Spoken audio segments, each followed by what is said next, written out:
ఉమ్మడి ఆదిలాబాద్ జిల్లాలో పులి సంచారం స్థానికుల్ని టెన్షన్ పెడుతోంది. భీంపూర్ మండలంలోని తాంసీ పరిసర ప్రాంతాల్లో శివారు రిజర్వాయర్ సమీపంలో పెద్ద పులి సంచరిస్తోంది. రిజర్వాయర్ పనులకు వెళ్లే కార్మికులు, సిబ్బంది పిప్పలకోటి తాంసీకే వెళ్లే రోడ్డుని పులి దాటుతుండగా చూసి వీడియో తీశారు. ఈ విషయం తెలిసి అటవీశాఖ అధికారులు, సిబ్బంది రిజర్వాయర్ సమీపంలో బేస్ క్యాంప్ను ఏర్పాటు చేశారు. అవసరమైన చోట సీసీ కెమెరాలు అమర్చారు. మహారాష్ట్రలోని తిప్పేశ్వర్ అభయారణ్యం నుంచి ఈ ప్రాంతానికి పులుల వలస సాధారణమే అని చెప్పారు. ప్రజలు ఆందోళన పడొద్దని, జాగ్రత్తలు పాటించాలని సూచించారు.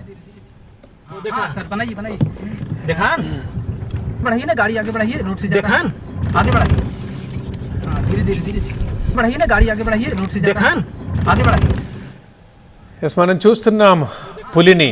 ఇది ఆదిలాబాద్ జిల్లాలో కనిపించింది. ఉమ్మడి ఆదిలాబాద్ జిల్లాలో పులి సంచారం స్థానికుల్ని టెన్షన్ పెడుతోంది.